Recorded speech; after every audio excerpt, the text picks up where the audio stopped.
السلام عليكم ورحمة الله تعالى وبركاته.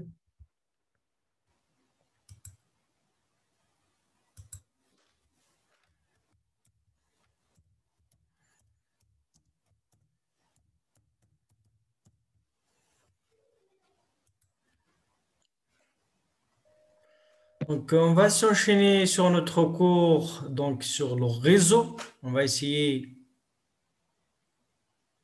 de continuer là où nous étions le matin. Donc, on va commencer par le chapitre sur les supports de transmission. Je partage mon écran.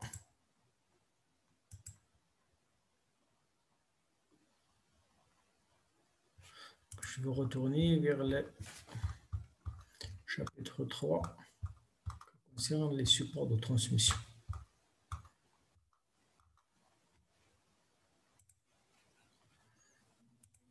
J'espère que vous voyez mon écran.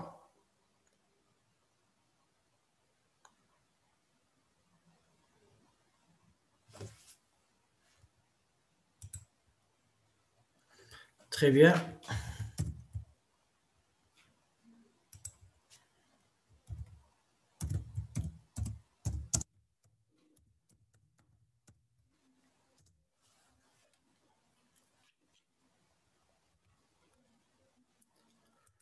Donc, dans ce troisième chapitre, on va essayer de voir le support de transmission, les méthodes d'envoi de l'information. Ça veut dire on va s'intéresser à la transmission de l'information sur la couche physique. La couche physique, c'est la dernière, c'est la couche la plus basse, qui, lorsqu'on a les trames, donc un ensemble de bits qu'on va essayer de transmettre sur un support, soit avec modulation, soit avec sans modulation. On va parler de la multiplexage. Qu'est-ce que la multiplexage? Qu'est-ce que les différents supports de transmission avec guide, les supports avec guide, comme le câble coaxial, comme la paire torsadée, comme la fibre optique, ou bien sans guide lorsqu'il s'agit donc dans l'envoi dans l'atmosphère, donc les ondes hertziennes ou bien les ondes radioélectromagnétiques.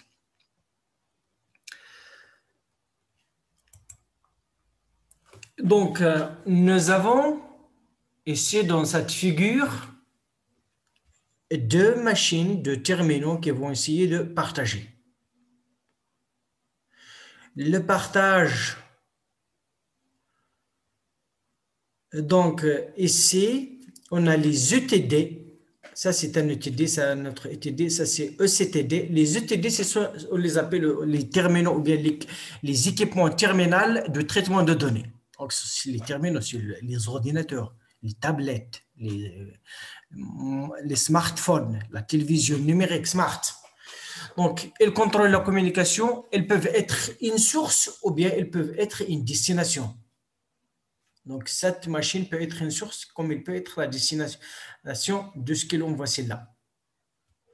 Les ECTD, ou bien les équipements terminaux de circuit de données, c'est celui qui va essayer d'adapter le signal, d'adapter l'information au support. Donc ici, vous voyez qu'il s'agit soit d'un modem ou d'un codeur. Un modem, il a deux fonctions, modulateur, démodulateur. Donc, il va essayer de moduler le signal et de le démoduler. Donc, à partir d'un signal binaire, je peux avoir un signal analogique par un modem qui va lui donner la forme d'une sinusoïde modulée en amplitude, en phase ou en fréquence. Et bien sûr, à la réception, le démodulateur doit pouvoir reconstruire le signal binaire digital à partir du signal analogique. Donc, j'utilise déjà le terme de traitement du signal, à savoir l'analogique et le numérique. Donc, ici, il y a ce qu'on appelle les jonctions. Elle relie bien sûr donc, le terminal à l'ECTD. Et bien sûr, vous voyez ici qu'il y a un support de communication sur lequel l'onde va être transmise, soit une onde carrée ou une onde sinusoïdale, soit qu'il s'agit donc d'un signal, s'il s'agit seulement d'un codeur ou bien d'un modulateur, donc la plupart du temps, c'est un signal sinusoïdal. Elle adapte, donc le ECTD, le modem et le codeur, elle adapte entre le terminal et le support, donc le terminal et le support, donc ça, si il fait cette adaptation, donc ça c'est le support de transmission et ça c'est le terminal, fournit un support au support un signal adapté à ses caractéristiques. Donc, s'il s'agit bien sûr de la fibre, il va nous donner donc le signal lumineux. S'il s'agit bien sûr d'un câble, il va envoyer un signal électrique. Et bien sûr, s'il s'agit bien sûr de l'atmosphère, elle doit envoyer via l'atmosphère, et onde lumineuse, atmosphérique, acoustique ou bien même électromagnétique. Donc, le ECTD, elle adapte, elle fournit au support un signal adapté. Donc, ça, c'est le support. Elle va générer à partir d'un signal binaire sur la machine. Et bien sûr, ici, il faut le reconnaître. Donc, l'objectif, c'est faire communiquer ces deux machines. Donc, elle doit essayer d'adapter le signal pour qu'elle puisse arriver à destination. Et à la destination, le modem doit essayer de reconstituer le signal binaire, le signal digital à partir du signal analogique. On va essayer de parler de ceci, comment ça se fait. Donc, vous voyez ici que nous avons deux ordinateurs, donc de terminal. Par exemple, ça c'est un terminal, ça c'est un autre terminal. Tous les deux, ils vont générer un flux de bits. Donc, ça c'est le langage binaire en numérique, on parle du numérique. Et donc, ici, par exemple, c'est une ligne téléphonique, réseau téléphonique comité, donc sur lequel on va essayer d'envoyer soit une sinusoïde adapter la ligne téléphonique. Donc, le modem, ici, à partir d'un signal numérique, il va générer un signal analogique adapté. Et ici, à partir du signal analogique, il va essayer de reconstituer parce que les terminaux ne parlent que le langage des 0 et des 1, le langage binaire. Et donc, par contre, on peut transmettre ici un signal donc, qui varie continuellement, donc analogique.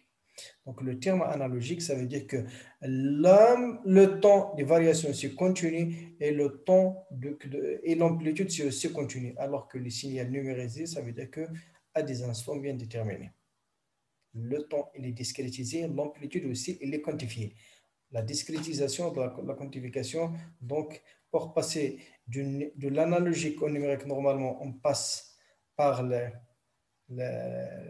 convertisseur analogique et numérique, mais ici, c'est à partir d'un signal numérique qu'on va essayer de générer une sinusoïde qui est adaptée. Donc, on faisant varier soit l'amplitude, soit la phase, soit la fréquence. On va parler de tous ces trois types de modulation. Donc, la jonction ou l'interface, elle permet à terminal de piloter le SCD pour établissement et libération du circuit d'échange de données. Donc, ici, donc, elle concerne le signal numérique, alors que ici, c'est un signal analogique, la ligne de transmission. Le support aux lignes de transmission, ça peut être, on a dit que ça peut être avec guide d'onde, le câble en cuivre ou le fibre, ou bien même sans guide d'onde s'il s'agit des ondes électromagnétiques. Transmission d'une onde lumineuse s'il s'agit de la fibre optique, acoustique s'il s'agit de son sur l'atmosphère, électromagnétique s'il s'agit d'un champ électromagnétique, ou électrique s'il s'agit du cuivre, sur un support optique aérien filière. Optique, donc la fibre optique, filière, donc sur le cuivre. Caractéristiques physiques de chaque ligne, il est caractérisé par son débit. On a parlé au matin de faible débit, moyen débit, haut débit, très haut débit, taux d'erreur. L'objectif, c'est que lorsque je transmets un signal d'une source à une destination, il faut que ce que reçoit la destination soit conforme à ce qui a été envoyé. Ça veut dire qu'il ne faut pas que le support de transmission altère l'information. S'il y a quelque chose qui ne va pas, il faut que la destination demande à la source de retransmettre la donnée parce que donc il y a une erreur due à plusieurs problèmes, soit par les électrons, s'il s'agit par exemple du cuivre, les électrons ils peuvent être chauffés, soit par la température, soit par un champ magnétique, etc. même les ondes électromagnétiques, donc par l'effet de la température et de la chaleur, il se peut qu'ils soient déviés un petit peu. Et donc, voilà, le support, et donc, il est caractérisé par son débit, par sa vitesse de propagation et par l'auto d'erreur. Avec la fibre optique, donc, on arrive à des taux d'erreur minimes, 10 à la puissance moins 7 ou 10. Donc, une probabilité presque nulle. Donc, voilà, c'est pour cela que si la fibre est fiable, et donc, c'est pour cela qu'il est aussi donc, plus coûteuse.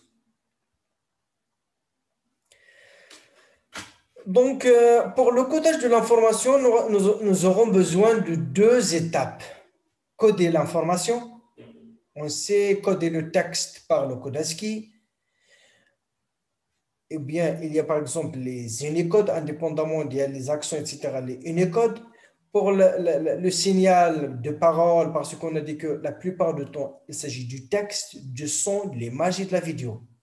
Les trois élémentaires, c'est le texte, l'audio et l'image, parce que la vidéo, c'est la combinaison du son et de l'image.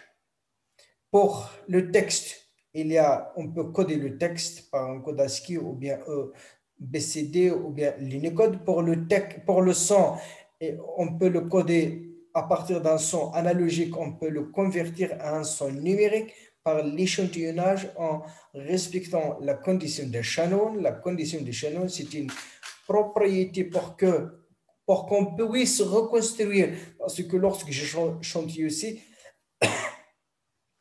à la destination, donc le destinataire, il veut écouter la parole. S'il veut écouter le fichier audio, il doit reconstituer le signal analogique. Donc le signal analogique qui a été échantillonné et quantifié, il faut, donc c'est pour cela que la condition du Shannon, il faut la respecter on parle de l'échantillonnage. Je vais faire par exemple une petite parenthèse là-dedans pour les gens qui ne connaissent pas de quoi s'agit-il l'échantillonnage. Donc, c'est un cours donc, de traitement du signal. Imaginez que nous avons un signal. Par exemple, le signal parole. Donc, ça, c'est le temps et le continu. Donc, ça, c'est le T. Ça, c'est le X de T. L'échantillonnage revient à ne pas, parce qu'il n'y a pas de le monde une machine qui peut prendre une infinité de valeurs.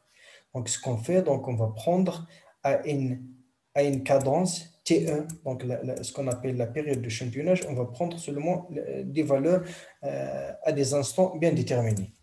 À cet instant, donc je vais prendre cette valeur. À cet instant, je vais prendre cette valeur. À cet instant, je vais prendre cette valeur.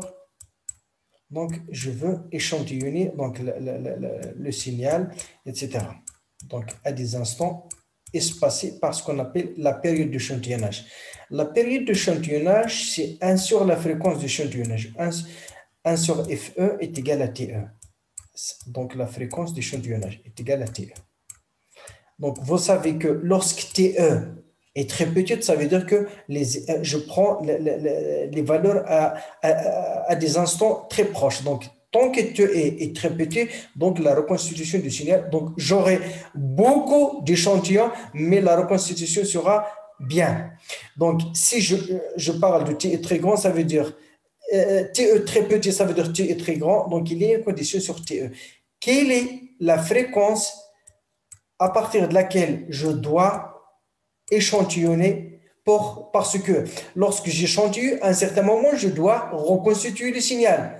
Donc, je dois, par exemple, enregistrer sur le disque, envoyer sur le réseau le signal, mais le destinataire doit pouvoir reconstruire le signal analogique. Donc, la condition du Shannon nous dit que pour qu'on puisse, il faut que FE soit au moins le double 2 fois F max. Je n'ai F max, etc. Je m'explique. F max. Donc, ça, c'est ce qu'on appelle la condition du Shannon. Donc, qu'est-ce que le F max?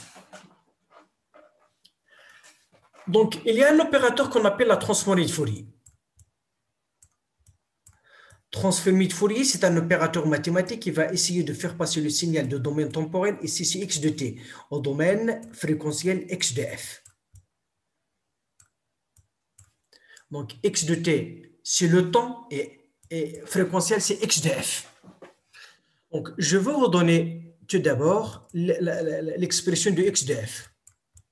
C'est une généralisation de la décomposition en série de Fourier. Pour les signaux, donc on sait que les fonctions périodiques qui ont une période, je peux la décomposer en un ensemble de A et cosinus NF fois T plus les BE, les sinus. Donc la décomposition en série de Fourier. Mais les fonctions non périodiques, donc la transformée de Fourier, c'est une généralisation, on l'écrit comme ça. Donc l'intégrale entre moins l'infini et plus l'infini de x de t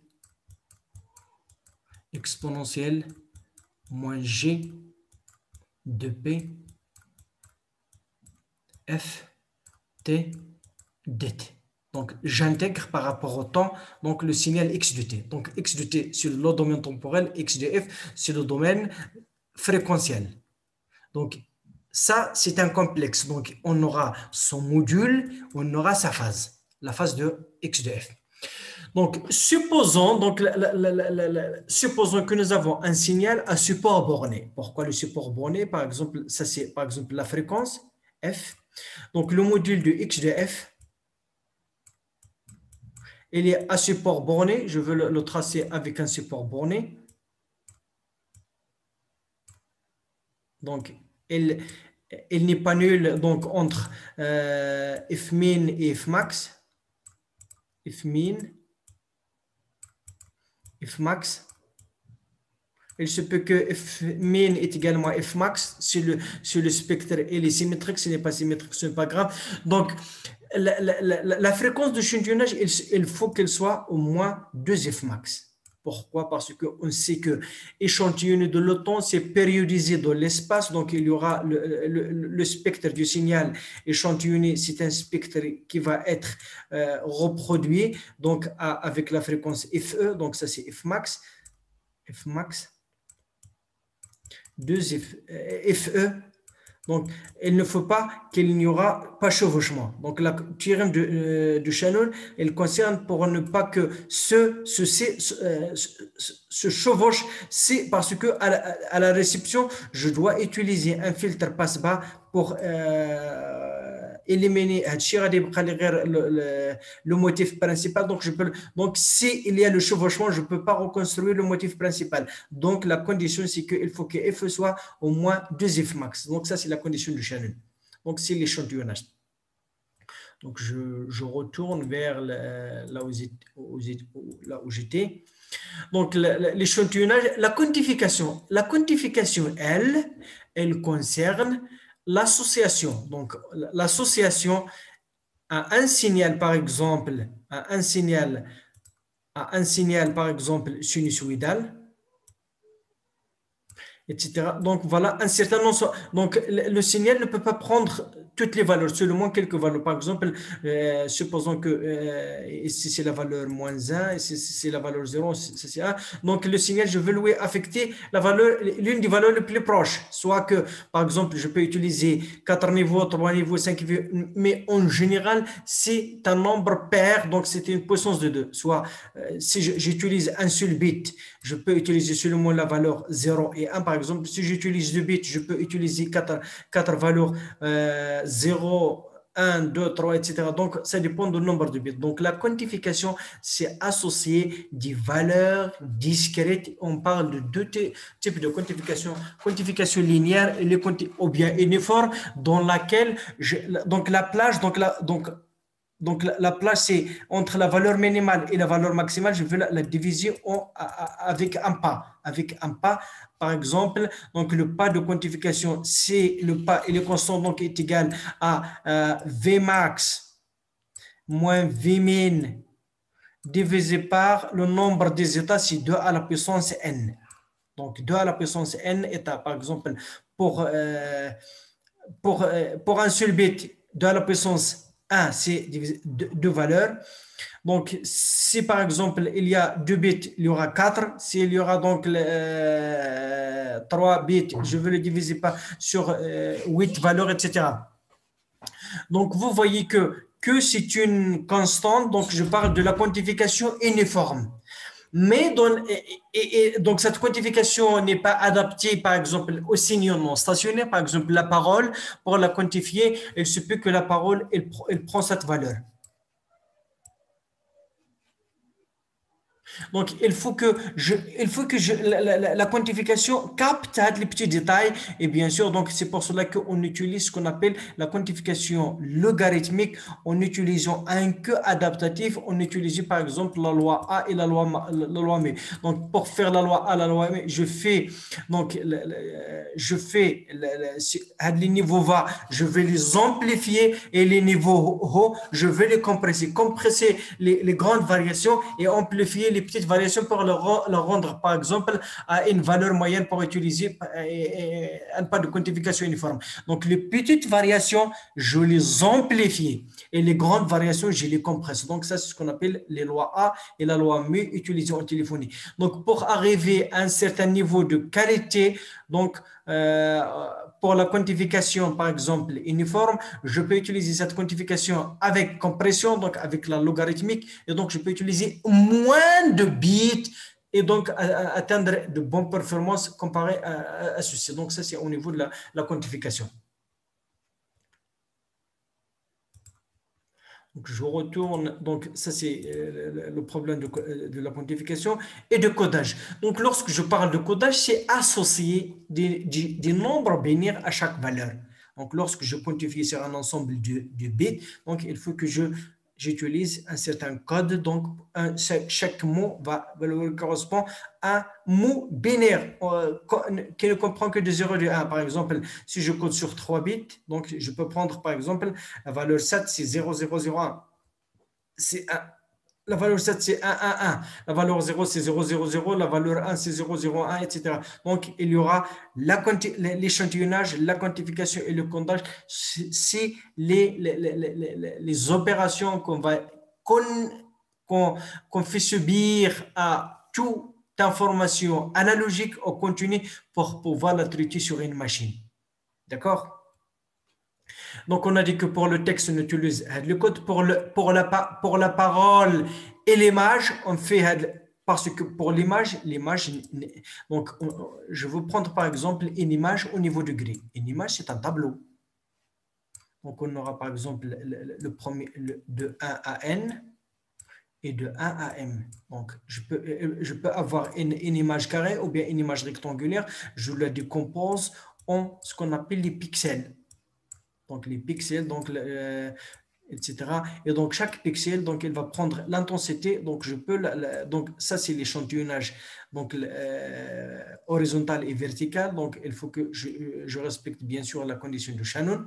Et bien sûr chaque valeur, je dois la quantifier. Par exemple, si j'utilise par exemple au niveau de degré, donc ça c'est chaque pixel est codé sur un octet. Donc il peut prendre la valeur 0 jusqu'à 255. Un octet qui a tous les valeurs 0, c'est 0. Tous les 1, c'est 255. Et entre les deux, je peux prendre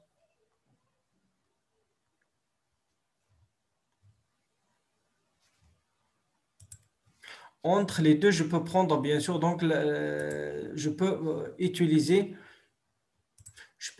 toutes les valeurs entre 0, donc 0,1 jusqu'à 255. J'aurai 256 valeurs. Ça, c'est pour une image au niveau degré. Une image niveau degré. Donc, le niveau 0, c'est le noir. Le 255, c'est le blanc. Et entre les deux, il y a un dégradé. Donc, le dégradé, donc ça, c'est le noir. Et ça, c'est le blanc. Et donc, je peux avoir le gris, etc. Et bien sûr, je peux aussi coder sur les images binaires sur un seul bit, soit la valeur 0, soit de 155, soit de blanc, soit du noir. Ici, dans le niveau degré, je peux prendre les valeurs, le noir vers le blanc avec le dégradé, et c'est deux niveaux degrés. Donc voilà, je peux vous montrer donc si j'arrive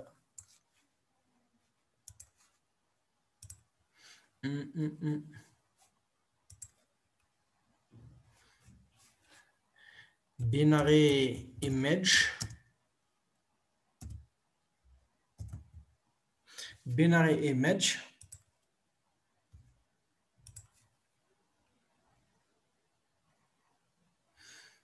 Donc, je vais essayer de partager.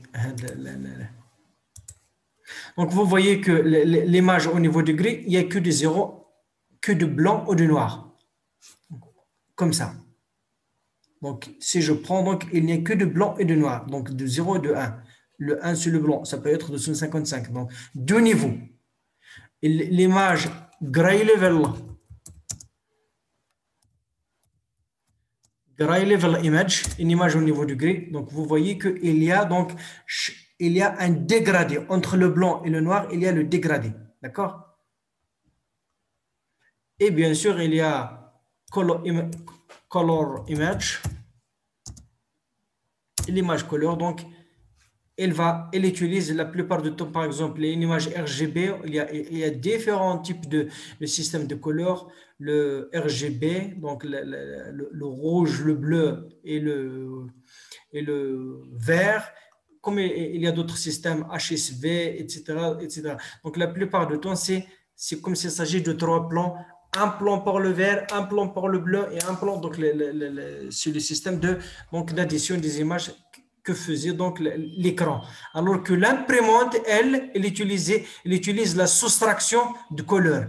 Si l'écran de télévision ou bien de votre ordinateur utilise l'addition, la synthèse par addition, l'imprimante, elle fait la synthèse par soustraction. Il y a le magenta, le cyan et bien sûr le jaune.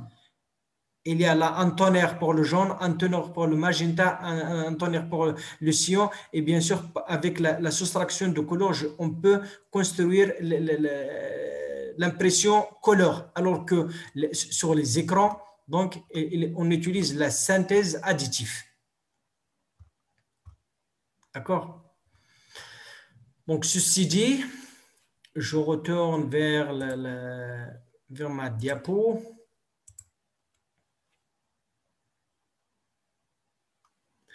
Et donc, pour la transmission, soit qu'on va essayer d'envoyer le signal numérique sans modulation ou bien avec modulation. Donc, on va voir donc, la transmission de la bande de base sans modulation ou bien avec modulation, ce qu'on appelle large bande. Donc, c'est comme si on veut un petit peu élargir la bande donc, pour atteindre des fréquences assez grandes.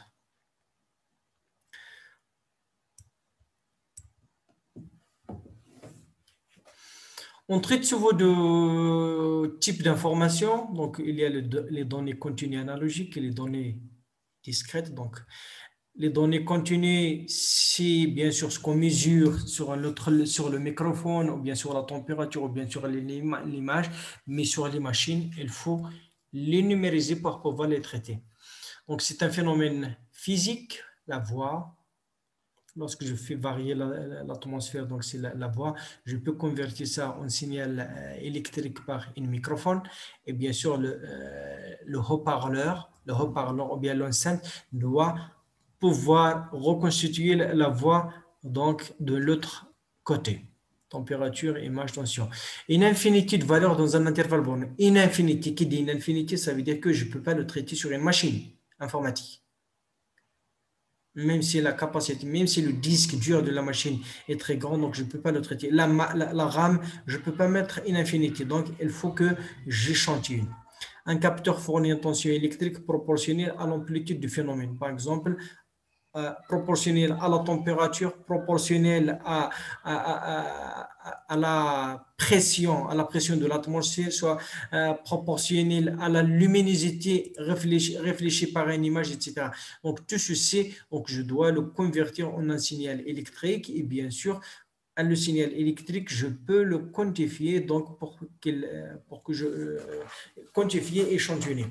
Donc, les données discrètes numériques ou bien digitales, suite discontinue. Donc, le temps, il est discontinu de valeurs dénombrables.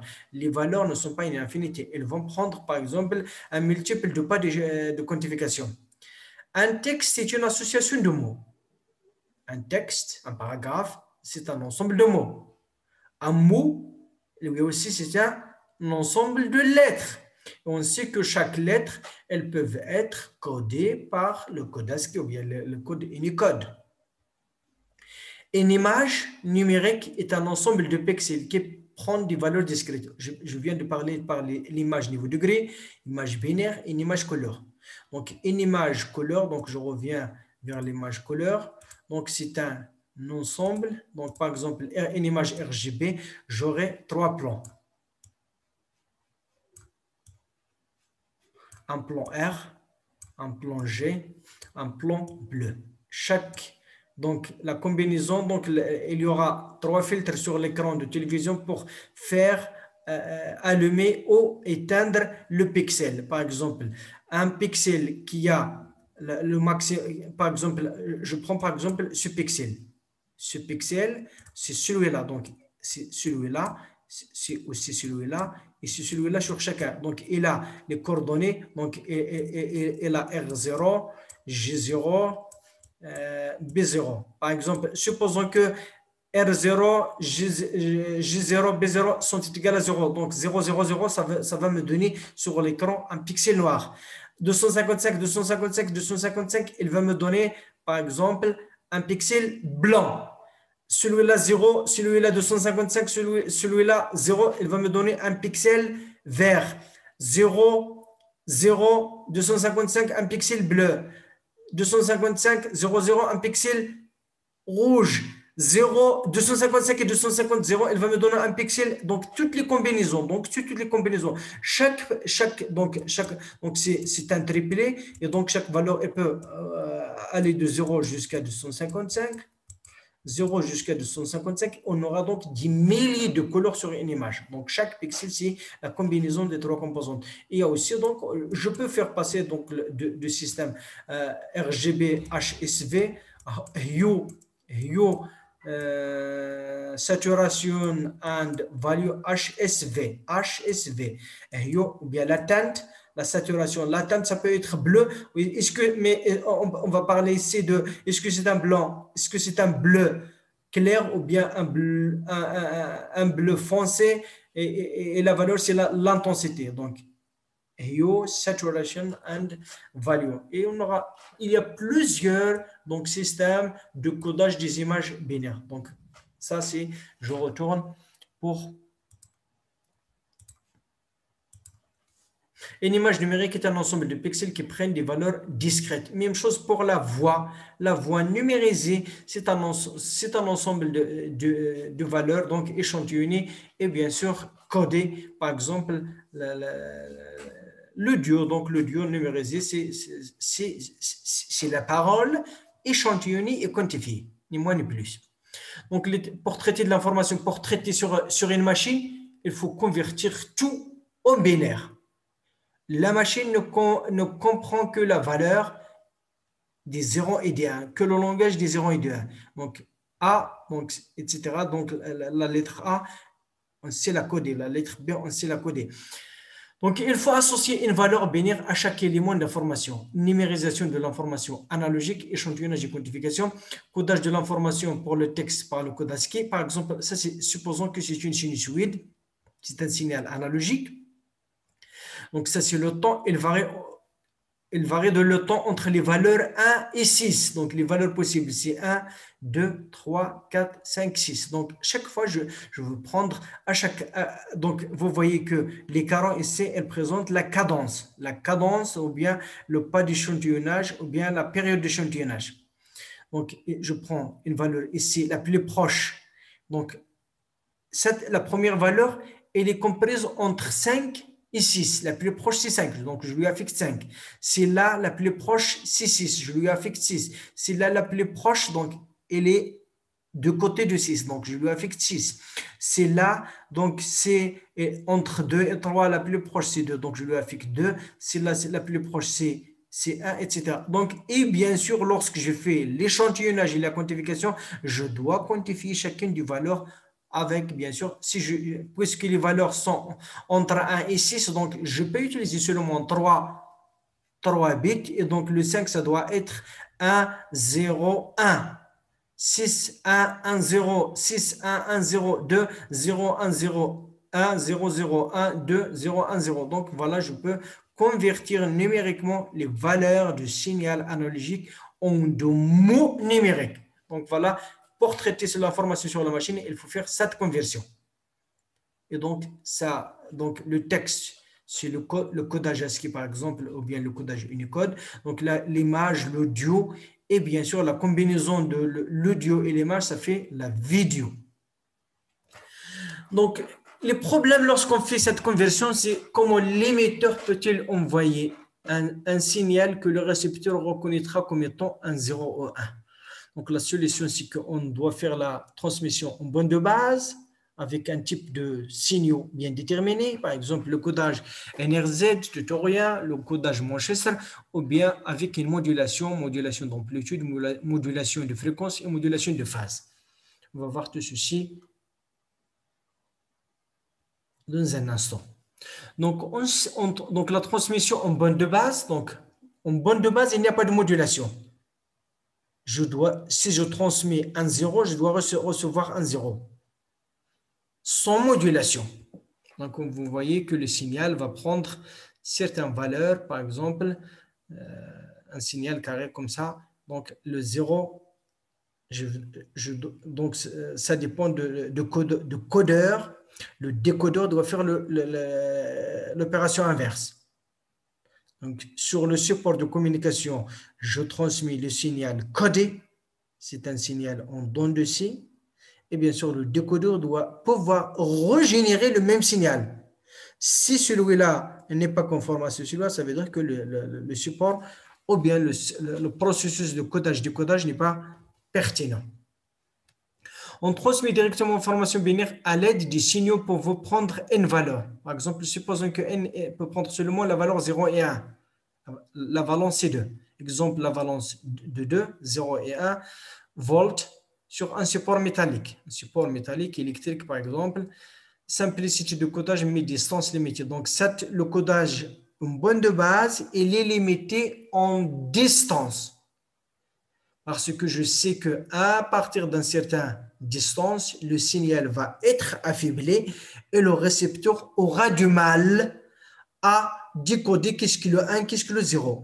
Et il se peut qu'il y aura des perturbations qui vont ajouter à la faiblesse du niveau du signal des erreurs. Et donc, si je transmets un 1 et je reçois un 0, c'est pas bien. Il faut que lorsque je transmets un 0, je dois recevoir un 1. Si je transmets un 1, je dois recevoir un 1. C'est bon. Si je transmets un 1 et je reçois un 0, c'est pas bien. D'accord? Donc, il faut que le signal soit fidèle donc, et robuste en termes de le niveau du signal et bien sûr au panne ou même au bruit. Donc, on parle de bruit.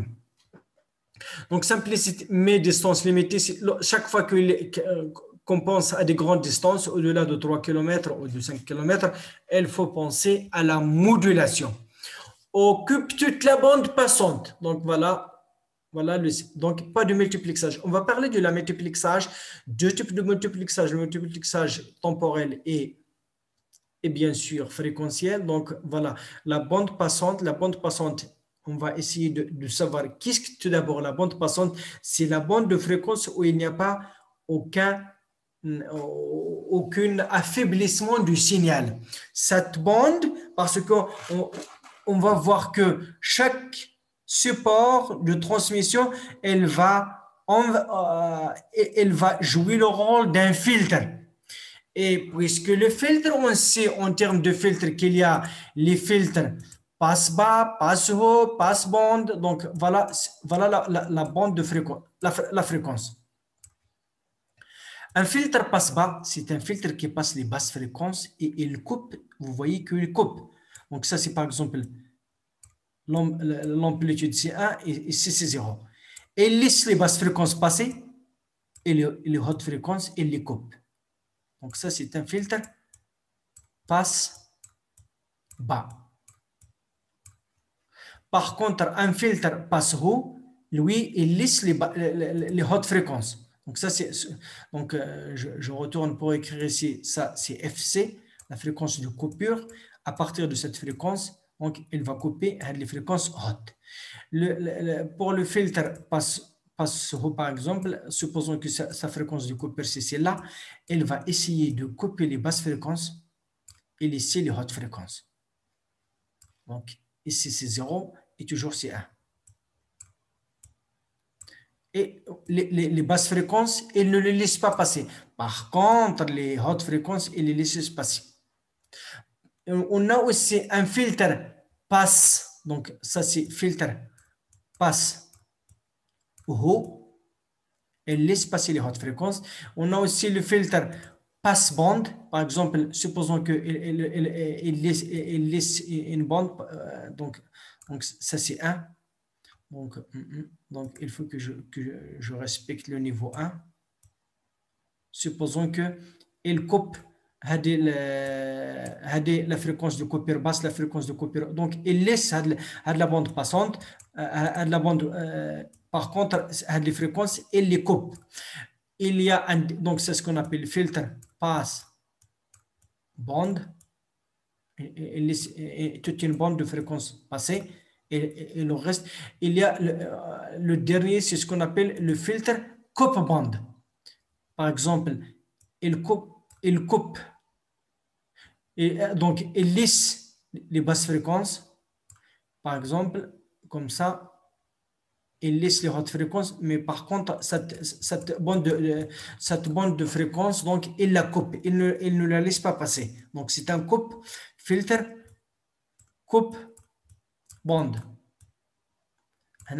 Passe bande, lisse bande ou bien passe bande, ça c'est passe haut, passe bas, etc. Ça c'est un petit peu, en général, c'est les 3 filtres. Un support de transmission, il joue le rôle d'un filtre. Et donc, on va trouver que notre support, il va essayer donc de laisser donc il va essayer de laisser les fréquences. Donc, par exemple, on va dire que c'est un passe bande, il va laisser la fréquence. Et bien sûr, la largeur de cette fréquence, c'est ce qu'on appelle la bande passante. C'est la gamme de fréquences laissée sans altération. هذه يمكن تجي حتى لزيرو. D'accord? Et l'objectif هي تكون عندنا هذه كاع كبيره, ولكن en général elle coupe à une certaine fréquence. Donc la bande passante, c'est la gamme de fréquences que le système laisse passer sans altération. كيخليها دوز sans altération.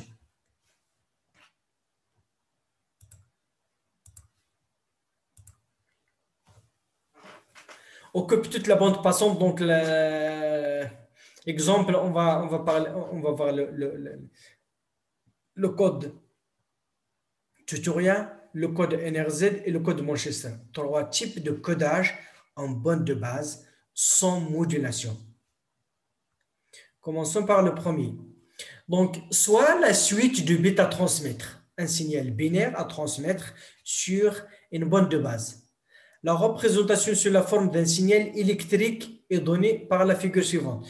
Donc, vous voyez que le codeur transforme les bits, la suite des bits A et en suite des signaux électriques DE, avec 2 valeurs, soit 0, soit 5 volts. Le 0 volt, ça correspond au niveau 0.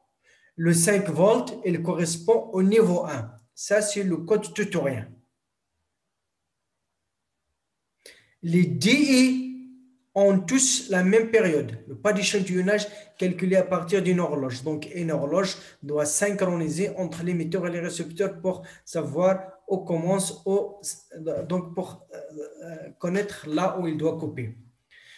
Si le signal comporte de longues suites de bits identiques, soit des 1, soit des 0, il y aura un problème. Il peut se poser des problèmes d'horloge du côté du récepteur. En effet, le récepteur, c'est un organe de décodage utilisant un échantillonneur. Donc, on a elle doit essayer de connaître le pas d'échantillonnage pour savoir là où, quand elle va mesurer le signal. Donc, chaque période, elle mesure. S'il s'agit de 5 volts, il va savoir que c'est 1. S'il s'agit de 0 volts, il sur le décodeur qu'il s'agit d'un 0. Pour bien faire, l'échantillonneur doit connaître la période d'échantillonnage avec précision. Donc, pour remédier à ceci, il y a le deuxième, donc le NRZ ou bien le codage non-return to 0. Au lieu d'utiliser seulement les valeurs donc 0 et 5 volts, on utilise par exemple le moins A et A. On utilise alors des codes qui permettent, donc qui permettent de calculer la période à partir de la transition du signal, par exemple NRZ Manchester. Donc on va voir comment ça se fait. Le Manchester, c'est la transition au milieu de créneau. Donc le RNZ, le niveau 0 a une tension moins A et le niveau A a une tension A. Donc voilà, on a maintenant ça résout au moins le problème donc de la synchronisation de récepteur de décodeur au codeur. Le codeur Manchester biphasé, donc le niveau logique 0 provoque le passage de plus A à moins A. Vous voyez que le 0 ici, il va provoquer le passage de plus A à moins A au niveau du milieu de créneau. D'accord?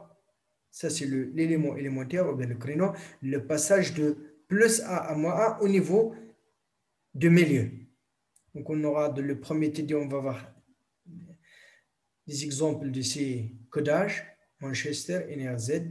Alors que le niveau 1, lui, en rouge, donc le niveau en bleu, c'est le niveau 0. Le niveau 1, elle fait passer la valeur du signal de moins A à A au milieu. Donc, vous voyez que A, donc, elle passe de moins A à A au milieu de l'élément élémentaire, ou bien du créneau.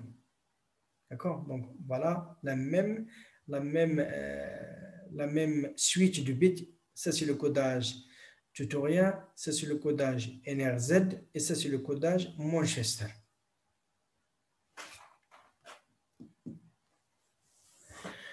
Donc, chaque câble, il est spécifié de cette façon. Par exemple, si on vous donne un câble 10 base T, 10, ça veut dire 10 mégabits par seconde, ça c'est le débit maximal. Le débit, c'est la quantité d'information par unité de temps que peut transporter le support. Base, ça veut dire que en bande de base, sans modulation, et T, ça veut dire qu'il s'agit d'une perte orsadée, donc qui limite la distance à par exemple à 1 km. Donc le débit de réseau local, 10 mégabits par seconde. Base, donc ça peut être base ou broad. Broad pour large bande. Donc, si vous trouvez qu'il s'agit de broad, sachez bien qu'il s'agit d'une modulation. Indique le type de câble et sa longueur maximale. Par exemple, ici, elle est limitée à 1 km. Donc, la modulation va essayer de répondre à certains problèmes liés à la bande de base, qui sont, bien sûr, on a dit que c'est limité en distance. Et bien sûr, lorsque cette distance commence à augmenter, le signal perd sa forme, elle dégrade, et donc c'est difficile au niveau de récepteur, de décodeur, de savoir qu'est-ce qu'un 0, qu'est-ce qu'un 1. Donc, le problème des signaux de bande de base, dégradation rapide au fur et à mesure de la distance parcourue. Si le signal n'est pas régénéré très souvent, donc pour le régénérer, on peut utiliser, bien sûr, on a dit ce matin, un répéteur. Un répéteur, le rôle de répéteur, c'est donner la forme au signal après une grande distance. Si le signal n'est pas régénéré très souvent, il prend une forme quelconque que le récepteur est incapable de comprendre. Donc, c'est difficile de décoder. Donc, la solution pour ce problème, si on veut envoyer à de grandes distances, la solution, c'est utiliser la modulation. Si la distance est supérieure à 5, on utilise plutôt un signal sous forme sinusoïdale. Ce type de signal, même affaibli, même s'il est affaibli, peut être décodé par le récepteur. Donc, une sinusoïde reste une sinusoïde, même si son amplitude est faible. Donc, on va voir la modulation en fréquence, en amplitude et en phase. Donc, on sait qu'une sinusoïde, donc la forme d'une sinusoïde, je vais écrire par exemple S de T. Une sinusoïde S de T, l'amplitude c'est A, cosinus ou sinus, pas de problème, de F T plus V. Donc pour la modulation en amplitude, donc on va essayer de faire varier A. Ça veut dire que si A prend une valeur, on va savoir, donc c'est la même sinusoïde. C'est la même sinusoïde, donc la fréquence reste la même, la phase reste la même, mais bien sûr l'amplitude change. Donc par exemple, ça c'est une sinusoïde, mais par exemple, parfois, donc ça, l'amplitude, toujours c'est la même fréquence, mais l'amplitude change. Donc si c'est A qui change, on parle de modulation d'amplitude. Si A est continu et si la fréquence qui change, on parle de la modulation de fréquence. Donc, si l'amplitude reste, mais la fréquence, donc haute fréquence, etc., basse fréquence, haute fréquence, basse fréquence. Donc, la fréquence n'est pas la même. Donc, si la fréquence qui change, on parle de la modulation de fréquence. Et bien sûr, la phase et l'amplitude restent les mêmes. Par contre, si l'amplitude et la fréquence restent les mêmes et si les phases qui changent, donc ça peut générer. Donc, ça nous amène par exemple à l'amplitude, c'est le même. Donc, par exemple, celui-là et l'autre, ça doit être par exemple celui-là. Donc ça a une phase et une autre phase là-dedans. Donc ça peut, par exemple, ça représente le 1 et ça représente le 0. Donc l'amplitude, c'est le même. La fréquence, c'est le même, mais la phase, ça change. Donc la phase, donc ça change. Donc je fais une modulation de phase. Et donc on peut avoir la combinaison des différentes modulations de phase, d'amplitude et de fréquence. Donc, on va parler de modulation de fréquence, d'amplitude, de phase. Les modems. Donc, vous voyez que le modem, il contient deux termes. Modem, modulation, démodulation. Modem. Modem est égal modulation et démodulation. Démodulation. Donc, allons à l'émission, elle module le signal et à la réception, elle doit démoduler le signal. Donc, la modulation, donc c'est un signal numérique, on lui fait associer un signal sinusoïdal modulé en amplitude, en fréquence ou en phase. Le démodulateur, à partir de la sinusoïde modulée, on doit pouvoir régénérer le signal analogique à la réception. Parce que le signal, la sinusoïde, on sait la transmettre sur des grandes distances, par exemple sur une ligne téléphonique.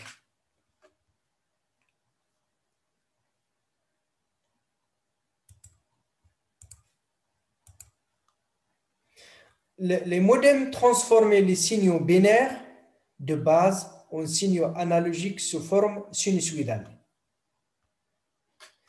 La transmission de données sur un support physique se fait par la propagation d'un phénomène vibratoire sinusoïdal et l'on résulte un signal ondulatoire dépendant de la grandeur que l'on veut varier. En cas de la lumière, il s'agit de l'onde lumineuse. On peut moduler sur une fibre optique. En cas de son, c'est l'onde acoustique. En cas de la tension et de l'intensité du courant, il s'agit de l'onde électrique. Exemple, une onde, on sait qu'une onde se propage sur un support possède une vitesse qui dépend du support.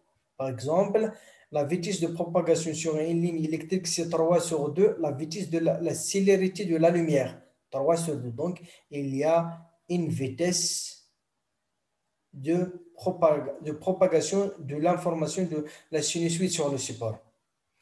Le temps de propagation, donc puisqu'il y a une vitesse, il y a une distance entre l'émetteur et le récepteur. Donc là, le temps de propagation de l'onde de l'émetteur est égal. Le temps est égal à la longueur de la ligne entre les deux entités en communication sur la vitesse. Le temps dépend de la vitesse de l'onde et de la longueur du support. Donc, supposons que nous avons A ici et B là-bas, distancé par L. Le temps que l'onde va essayer de faire pour arriver de A à B est égal à L sur V. Et bien sûr, on sait aussi que chaque canal de transmission il a un débit. Le débit d'une ligne est défini par le nombre du bits. C'est la quantité d'information. De l'information. Combien d'informations émises par seconde, par l'unité du temps. Et donc, dans le premier chapitre, dans le premier TD, on va essayer de voir des exercices sur le débit de la vitesse. Donc, il ne faut pas les confondre. La vitesse, c'est la propagation de l'onde et le débit, la quantité d'informations par unité de temps. Ils sont complètement indépendants. Et donc, une carte réseau, on va la définir par exemple, par un débit. La ligne de transmission aussi par un débit et par une vitesse de propagation de l'onde. Et bien sûr, on demande parfois aux étudiants de calculer le temps de transmission d'un message parce qu'on sait qu'un message va être décompé en ce qu'on appelle les paquets. Les paquets vont être encapsulés dans les trames et on va envoyer donc sur un support qui dit le support, il y aura la modulation et donc il faut envoyer l'onde sur le support et bien sûr la carte d'envoi il a un débit, donc il faut que tous les bits sortent de la carte réseau et lorsqu'elles sont sur le canal, il faut qu'elles propagent de l'émetteur au destinataire. Donc on va voir des exercices à propos de la vitesse, les temps de propagation et d'émission. Donc la modulation utilise la théorie de Fourier. La modulation utilise la décomposition, la théorie sur la décomposition d'un signal périodique adapté aux longues distances. Donc, la transposition dans un domaine de fréquence adapté au support. Donc, voilà, lorsque j'ai, par exemple, pour vous dire c'est quoi, lorsqu'on parle de la modulation et traitement du signal, on a par exemple un signal ici. Donc, un signal, donc ça c'est S de T. Si je veux le moduler pour...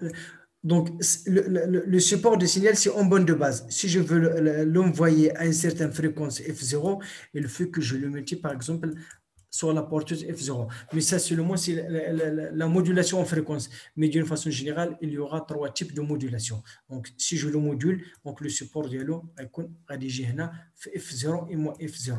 Donc, vous voyez qu'à une basse fréquence, je peux le renvoyer à une haute fréquence. On le multiplie seulement, par exemple, par le cosinus de P F0 T.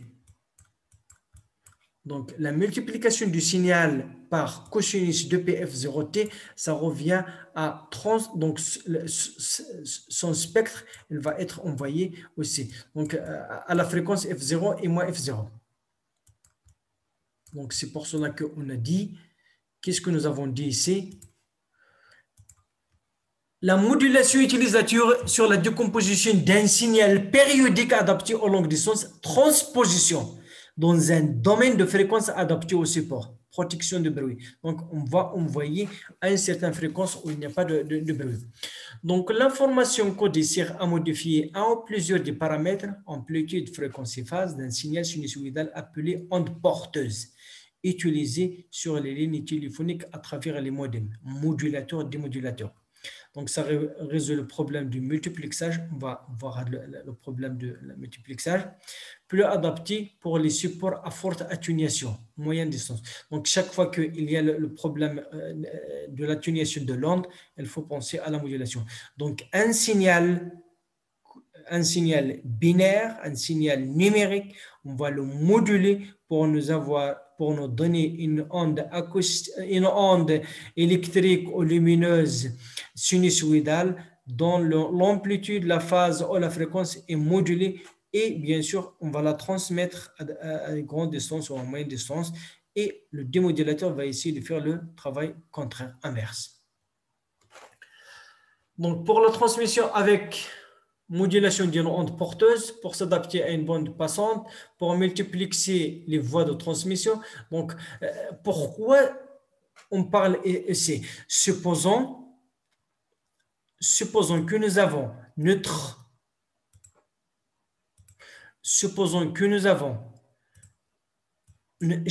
tout à l'heure, j'ai parlé de la bande passante.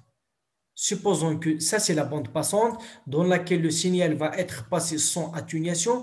Donc, cette bande, je peux la diviser en petites bandes ou bien en petites bandelettes, et bien sûr, je peux utiliser. Donc, c'est ce que font les opérateurs téléphoniques. Chaque utilisateur, il lui donne une fréquence. Et qu'est-ce qu'ils font? Ils vont essayer, donc à chaque utilisateur, ils vont lui fournir une petite, ils font la multiplication. Donc, on a divisé la bande toute entière en petites bandelettes, et bien sûr, chaque utilisateur utilise une bandelette, et bien sûr, la ligne, le grand canal, il va essayer de faire le multiplexage. Le multiplexage pour transmettre les voix multiples. Donc, vous voyez que ça, c'est les voies multiples. Donc, il faut que, par exemple, celui-là, il va essayer de parler à celui-là, celui-là, il va essayer de parler. Donc, elle découple en fréquence à l'émission, et les envoie sur une ligne haut débit ou bien une ligne de grande capacité, et à la réception, il doit aiguiller. Donc, ici que celui-là, le paquet de celui-là, il va l'envoyer à celui-là. Le paquet de celui-là, il va l'envoyer à celui-là. Donc, c'est ce que font les opérateurs téléphoniques. Donc, la bande passante va être divisée en petites bandelettes, et on va utiliser le multiplex. On va revenir vers le multiplexage, ne vous inquiétez pas.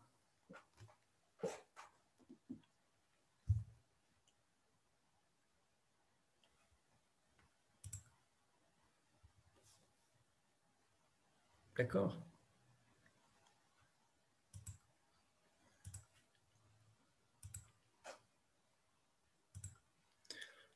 Pour s'affranchir, donc, pour multiplexer les voies de transmission, pour s'affranchir des effets de bruit. Donc, je peux donc, lorsque je fais la multiplication, donc, lorsque je fais la transposition du signal à une certaine fréquence, donc, je peux m'éloigner des zones où il y a le bruit.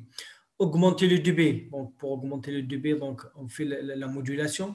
Pour permettre la transmission longue distance, on module une onde porteuse sinusoïdale.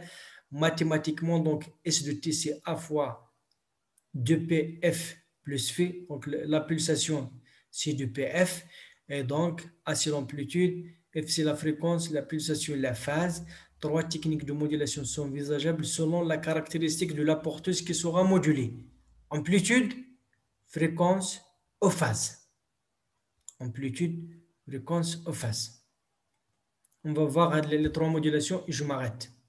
Parce que moi aussi, je suis.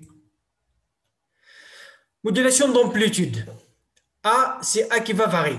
La fréquence, c'est une constante. La phase, c'est une constante. Le signal est modulé en faisant varier l'amplitude. Par exemple, la valeur VL, VLOW, on lui correspond 0. VHigh, la valeur 1. Par exemple, ici, VHigh, c'est A. VLOW, c'est A sur 2. Vous voyez que la valeur, le niveau 1, la valeur binaire 1, c'est la même sinusoïde avec l'amplitude seulement qui est égale à A. Ici, c'est la même sinusoïde, mais avec le niveau A sur 2.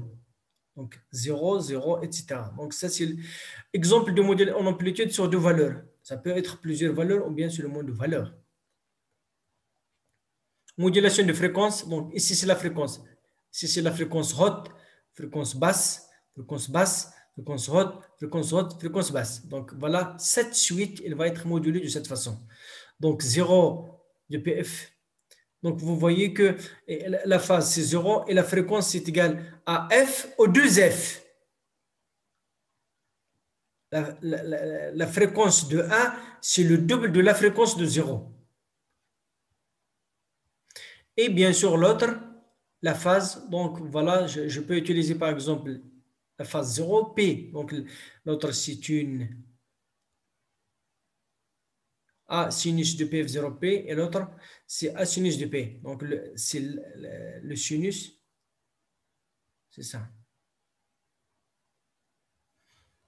Donc, l'onde sinusoïdale avec la phase qui avec une phase 0 au P. 0, c'est la phase 0 et 1, c'est la phase P.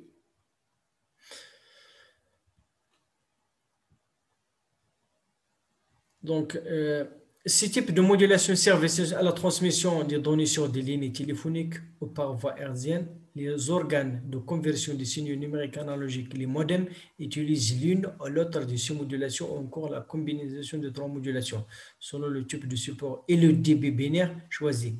Les modulations retenues sont précisées par le comité de recommandation CCCIT, donc c'est un qui standardise les modulations parce que chacun ne peut pas utiliser les modulations qu'il veut. Donc voilà, je m'arrête ici et je reprends le jeudi, Inch'Allah. Donc le jeudi, je peux commencer le premier TD et je veux m'enchaîner sur le cours. Donc je veux vous transmettre donc la série de TD et donc